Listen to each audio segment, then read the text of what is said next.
Hello, everyone. I'm Paris Fox, and I'd like to welcome you to 12 O'Clock High, a podcast on business leadership with Tom Fox, hosted by Richard Lummis. What makes a great leader? Is it genetic, or can you learn leadership skills? Join Tom Fox and Richard Lummis in this podcast, where they consider leadership from a wide variety of perspectives: academic, behavioral science, history, popular culture, the movies, and much more. You'll learn about specific tactics and strategies that you can bring to your own leadership toolkit. 12 O'Clock High is a production of the Compliance Podcast Network.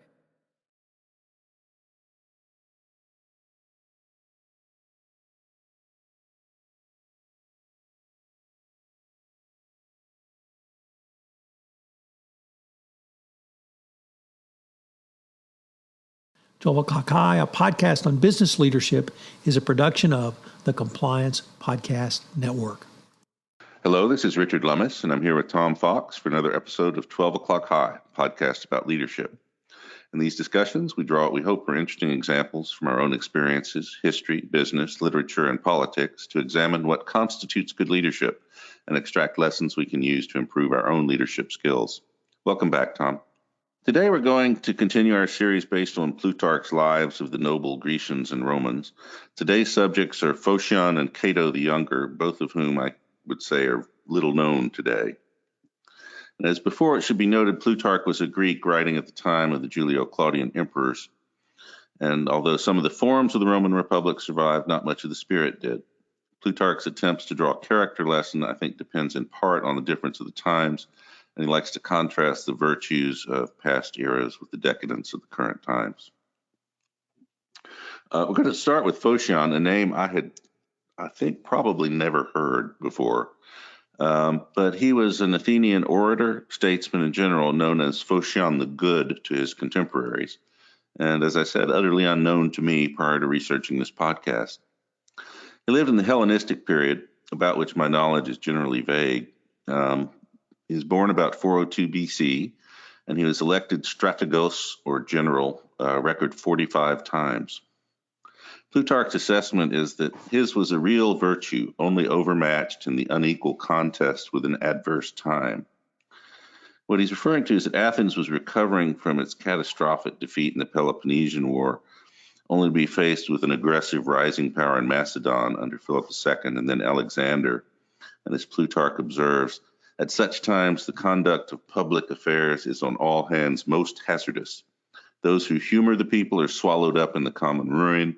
Those who endeavor to lead them aright perish the first in their attempt. Phocion was a brave and successful general, but his two defining characteristics were contrarianism and freedom from corruption. Unfortunately for him, Plutarch notes that his old-fashioned virtue was out of the present mode, among the depraved customs which time and luxury had introduced. As a youth, he studied with Plato and later Xenocrates at the academy. In public, he was somber to the point of sullenness, and his oratory was notable for its brevity and power. Although it was said that Demosthenes was the best orator of his time, it was said that Phocion was the most powerful speaker. His military career started under a man named Chabrias, from whom he learned a great deal. He gained distinction as commander of the left wing in the sea battle at Naxos, which was the first Athenian naval victory since its defeat by Sparta. After the battle, Chabrias sent him to demand payment from the islanders of their share of the expenses and offered him 20 ships as an escort. Phocion responded that if he intended to go as an enemy, that was not enough. If as to friends and allies, one ship was sufficient. He took only his own ship and was successful in obtaining the funds. The other Athenian leaders tended to be split into two groups, one of which pursued its own interests through the assembly, and the other which sought profit from war and military commands. Phocion alone sought to reform and restore the old system from the times of Pericles, Aristides, and Solon. His contrarian nature was such he was often the only speaker to espouse a particular course of action, sometimes advocating peace and other times war. But one time when his speech was met with general approbation and applause, he turned to his friends and asked, "Have I inadvertently said something foolish?"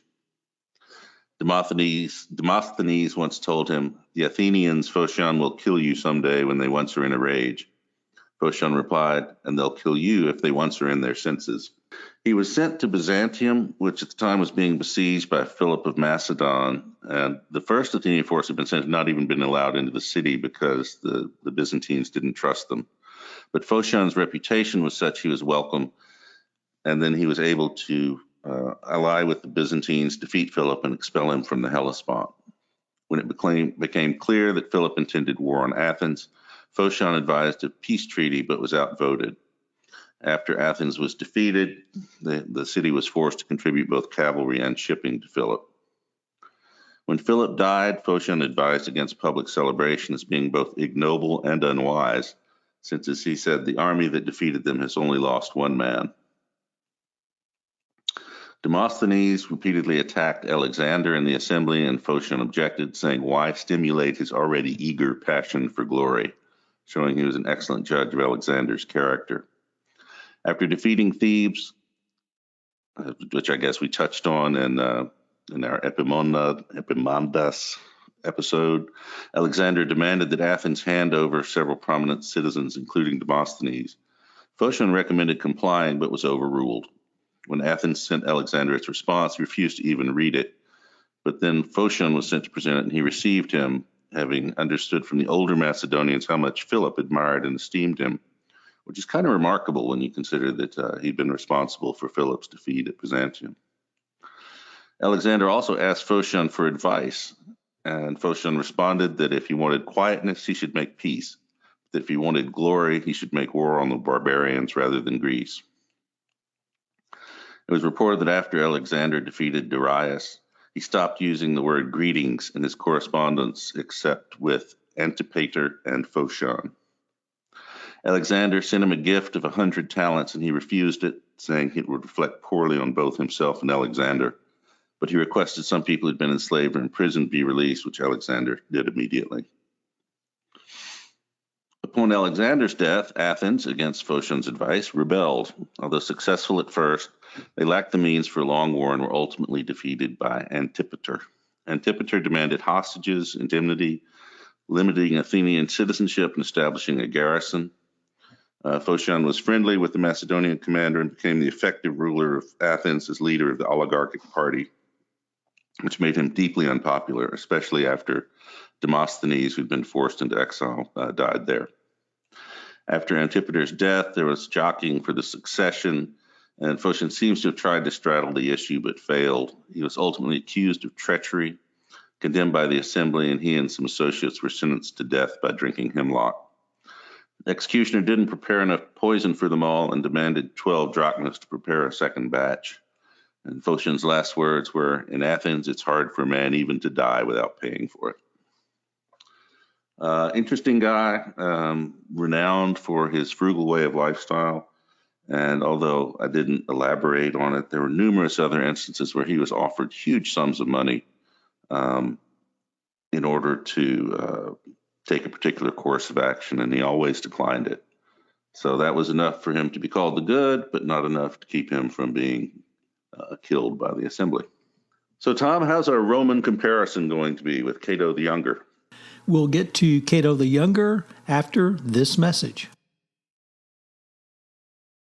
I was somewhat familiar with Cato the Younger, or at least I thought I was, and it turns out that I either misremembered or never learned it correctly in the first place. So let me just go through this. Marcus Porcius, also known as Cato of Utica, Cato the Younger, or Cato Minor, was a conservative Roman senator in the period of the late Republic.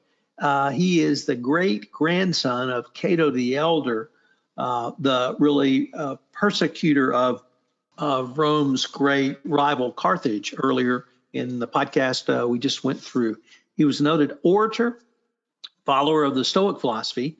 He is remembered for his stubbornness and tenacity, especially in a lengthy conflict with Julius Caesar. He was immune to bribes, and moral integrity was first rate, and had a famous distaste for the ubiquitous corruption of the era. After receiving his inheritance, Cato moved away from his uncle's house and began to study the Stoic philosophy and politics. He began to live in a very modest way, as his great-grandfather, Cato the Elder, had famously done. Cato the Younger subjected himself to violent exercise and learned to endure cold and rain with a minimum of clothes. He ate only what was necessary and drank the cheapest wine on the market. This was entirely for philosophical reasons. His inheritance would have permitted him to live comfortably. He remained in private life for a long time, rarely seen in public. But when he did appear in the forum, his speeches and rhetorical skills were greatly admired. He was also known to tip a glass of wine or two generously. On his return to Rome in 65 BC, he was elected to the position of quaestor. Like everything else in his life, he took universal or unusual care to study the background necessary for the post, especially the laws relating to taxes. One of his first moves was to prosecute former quaestors for illegal appropriation of funds and dishonesty. Cato also prosecuted Sulla's informers, who acted as headhunters during Sulla's dictatorship, despite their political connections among Cato's own party. Sulla's informers were accused first of illegal appropriation of treasury money, then of homicide. At the end of the year, Cato stepped down from his quaestorship amid popular acclaim, but never ceased to keep an eye on the treasury, always looking for irregularities. As a senator, Cato was scrupulous and determined. He never missed a session of the Senate and publicly criticized those who did so. From the beginning, he aligned himself with the Optimates, the conservative faction of the Senate. Interestingly, the Optimates were the ones who opposed Julius Caesar. Many of the Optimates at this time had been Sulla's personal friends who Cato had despised since his youth, yet Cato attempted to make his name by returning the faction to its pure Republican roots. I also found it interesting that the conservatives viewed republicanism as their form of government, not dictatorship. Cato's political and personal differences with Caesar appear to date from his response to the Catiline rebellion. To get Cato out of the way, he was sent to annex Cyprus. He had two major goals in Cyprus. The first was to enact his foreign policy goals, calling for the mildness and uprightness of Roman governors, of Roman-controlled territory. The second was to implement his reforms of a quaestorship on a larger scale. He died a gruesome death. And he partly disemboweled himself and then had to finish the job while he was still alive. Nevertheless, he is one of the favorite Romans throughout history. He was immortalized in Dante's Divine Commedia. Despite Cato having been a pagan, Dante does not place him in the Inferno as he does with other non-Christians. Cato is one of two pagans presented by Dante in Purgatorio. Dante tells us that Cato will receive special compensation on the judgment day and will eventually be saved. Montaigne, who we've spoken about a couple of times, was fascinated by the example of Cato. Whether that example was a potential ethical model or simply unattainable standard, it's not clear. But he was Montaigne's favored role model.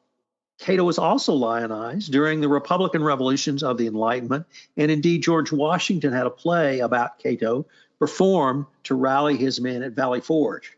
I'm not sure you can really have a greater compliment paid to you than in the depths of a winter in Valley Forge. There's a play about you ordered by the commanding general. Cato opposed Caesar. He couldn't bear really the idea of living under Caesar. He basically killed himself so he wouldn't have to live under Caesar. He was not, and I want to repeat this, he was not a part of the military opposition to Caesar. He did not bear arms against Caesar. He did not fight with Brutus and Crassus against Caesar, although he clearly was on the other side of the fence from Caesar. He believed that the Republican form of government was the appropriate form of government for the Roman people and indeed the greater Roman Republic. And perhaps that is what our founding fathers saw so admirable in him. I really didn't get a sense of Cato as a military leader, although his annexation of Cyprus, we must point to that. Perhaps by that time the Roman military was a well-oiled machine and could defeat pretty much anyone in the world. Or at least the Roman world at that point. But that was certainly a positive when he was the governor. Clearly his incorruptibility, clearly his oversight over the public purse which apparently was very unusual at this time, and even really opposing Sulla and his informers. One thing that I recall from my study of this period of Rome, Richard, was that it was a highly unstable political period. And there's some other Romans that perhaps we will visit later who more exemplify this, the Gracchi brothers specifically. But as I recall, Roman politics basically lurched from one crisis to another. And political assassination was engaged in, and it was a very unstable period. We had the first triumvirate, the second triumvirate. Rome was clearly moving to some other form of government than the Republic, which I think was founded around 535 BC. Nevertheless, Cato the Younger firmly believed in the Republican form of government. He was an aristocrat. He did bring that to the table, and his years in the Roman Senate, I think, are well. He was certainly well served in the Senate. So really a lot to look at from Cato from the political perspective. He was, of course, on the losing side. He did commit suicide. Nevertheless, I think history has judged him to be one of the, if not more popular Romans, one that many of our founding fathers looked up to. Yeah, which is interesting. Your comments about Rome in the time are absolutely spot on. It was just lurching from one crisis to another, and one of the burning questions, I guess, is was the Republic sustainable if reformers such as the Gracchi had their way, and basically positions in the political elite had been opened up to broader suffrage? Could it have survived? And that, of course, became a matter of great concern to our founding fathers. The preservation of a republic, and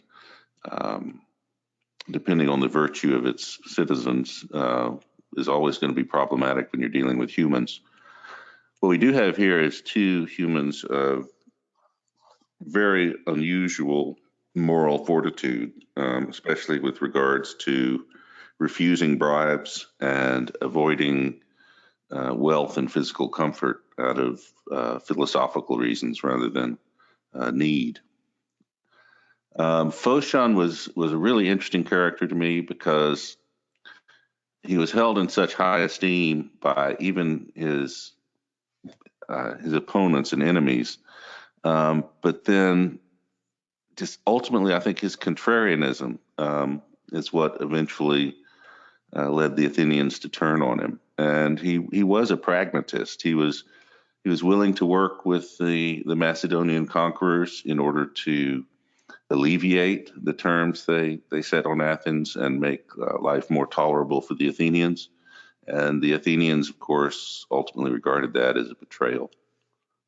Whether it was or not, I think is an interesting argument. In terms of leadership, Phocion was much more successful in personal diplomacy and as a military general than he was in the larger political arena. I think Cato is another example of someone who was fighting the good fight and ultimately was unsuccessful. Whether he could have ever been, I don't know. I guess one of the questions you and I had discussed before this was whether anyone could have handled the situation with Philip II and Alexander and the rise of Macedon against the Greek city-states any better than Phocion did. What's your opinion on that?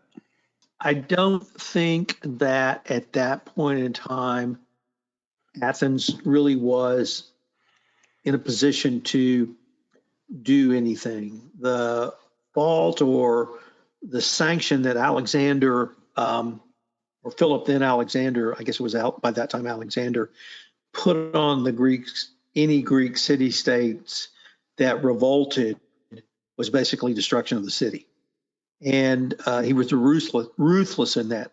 I don't think initially Philip then Alexander destroyed the cities they conquered, but if they left and those cities revolted, I think both of them were merciless going forward. The Greek cities at that time really seemed to think this was just one more conqueror, and that they could do what they had always done, which was when the conqueror left, or they thought they were strong enough, that they could go into battle and try to win their freedom back. That turned out to be not be true with Philip and Alexander the Great. So I'm not sure if any of the city-states really understood that. I'm not sure if clearly none of the city-states matched the Macedonians' fighting prowess, and that's something as well. But I guess I don't want to say it was inevitable, but I think Macedonia at that point in time was the strongest power, and that they imposed their will on Boeotia, on Attica, on the Peloponnese. And if you fought back after being conquered, the response was swift and frankly brutal. Yeah, and I think Phocion's advice to Alexander to attempt basically to get him to go fight the Persians instead of the Greeks, while well-intentioned, Alexander's focus was also on securing his rear, which involved, as you pointed out, not only conquering the Greek city-states, forcing them to provide troops and shipping and money for his army, but also the salutary lesson of absolute ruthlessness in the event that they backtracked at all. So I think I probably agree with you on that. Any other lessons you think we can get for leadership from these two? Well, I was particularly struck by Cato the Younger. And in Cato, I really saw a lot of leadership lessons very relevant for today. Mastering the purse is not only a good political strategy, but that is absolutely something that a business leader has to get a hold of and a handle on. And that the area I work in of a type of anti-fraud called anti-corruption is absolutely mandatory as well. You may not have the corruption endemic to first century BC Rome in your corporation, but there are going to be fraudulent and nefarious actors who try to defraud your company. And so having a handle on those, being able to utilize modern accounting techniques and strategies, or in my world, Richard, policies and procedures to communicate those, I think is absolutely essential. So I was able to really draw that. Anything from Phocion that you saw other than the uncorruptibility and perhaps the antithesis of inflexibility? Well, I do think that he provided a salutary purpose for the assembly, because Athens at the time was prone to these wild swings that I guess are endemic to a popular democracy. Basically, he would always argue the other side, and as I've said, it was not really a matter of he was always for peace or always for war. He was just against whatever popular passions were proposing, and frequently just argued for delay and consideration. When Alexander had died and the assembly was campaigning to rebel, and Phocion was supposedly remarked, well, if he's dead today, he'll still be dead tomorrow. So let's think about this a little before we pick a side. And I think ultimately that dithering cost him in the aftermath of Alexander, and that's one of the reasons that his inability to picking a side and getting that wrong was also fatal at the time. So he's kind of in a tough spot, but he constantly argued against passion and for reasoned consideration of the events and consideration of the alternatives. And I think that Athens would have been well advised to have considered that. I really enjoyed these two. Phocion, as I mentioned, was not someone I was aware of at all. Cato the Younger, I had completely misremembered. So this was a fun research assignment for me, and really an interesting exploration as we move forward through the histories of Greece, seeing how Plutarch looks at the destruction of the Greek city-states by Philip and then Alexander, and then the loss of the Republic as we move towards that as well. And just a fascinating historical study for me. I agree, and I hope our listeners are enjoying it as much as I am. This turns out to be a period about which I thought I knew something, and I actually know very little. So, as I said, I'm enjoying it, and I hope our listeners are too. But for now, this is Richard Lummis and Tom Fox with 12 O'Clock High, and we hope you'll listen in next time. This is Tom Fox again. I hope you've enjoyed this episode of 12 O'Clock High, a podcast on business leadership. I hope you will join us again next week, where we take up the Greek Pericles and the Roman Fabius Maximus in episode 3 of our series on Plutarch's Lives. This series on Plutarch's Lives on 12 O'Clock High, a podcast on business leadership, is a special presentation of the Compliance Podcast Network.